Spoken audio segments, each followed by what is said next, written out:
Hello, everybody. This is Brad May. During the Cash Flow Club presentation that I did the other day, I had a question from Derek Wilcox asking how to get this bar up here with custom indicator sets or different shortcuts that you can have on Thinkorswim here. The other students in the room actually answered the question for him, which is awesome. You guys are great. Thanks for that. But I did want to go into some more basics and work our way up to that. So basically, you're on a chart. You have your little beaker here. It's a shortcut to all of your indicators.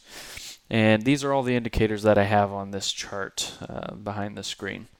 So moving averages and everything.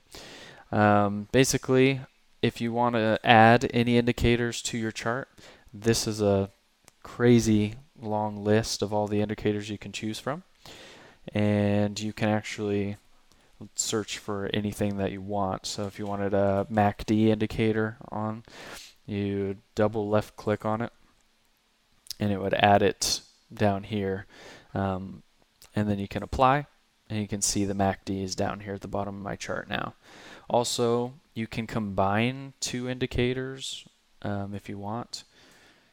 You may even be able to do more. Yeah, you can combine any indicators you want.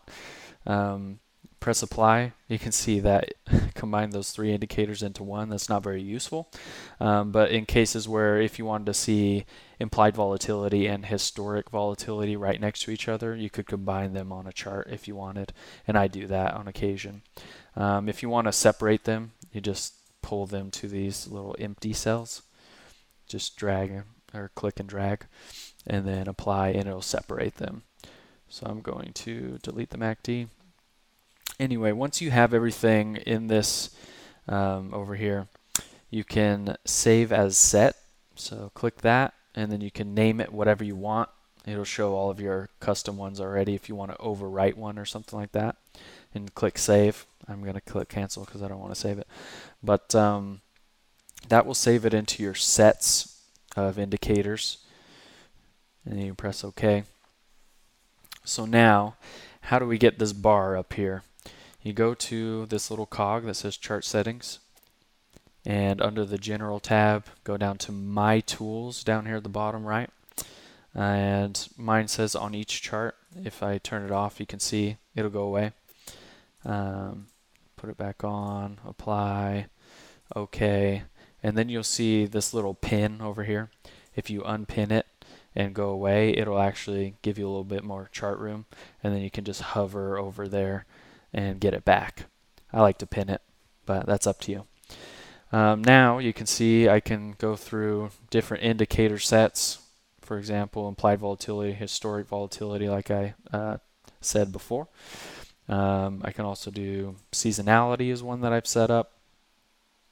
Different things like that. So if you go to this cog over here, configure buttons, click on that.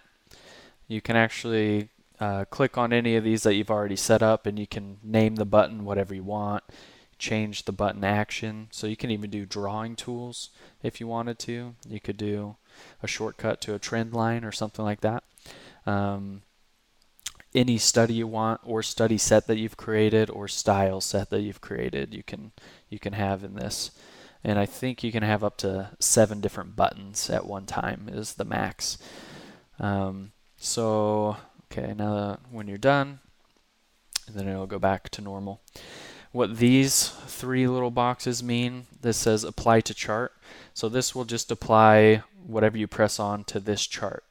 But if we had, say, 2 charts right next to each other, and we click on this apply to grid, then if we do volatility, it'll actually apply it to both grids if you want, both charts. Be careful with this one right here that says all. If you click on all and then change one of these, it will change every chart that you have open in Thinkorswim. So you can see I have a lot of charts open down here. It would change every single one of them to whatever I click on. So be careful with that. I usually just use this, but you can do whatever you need to. So I hope that helps, guys. Have a good one.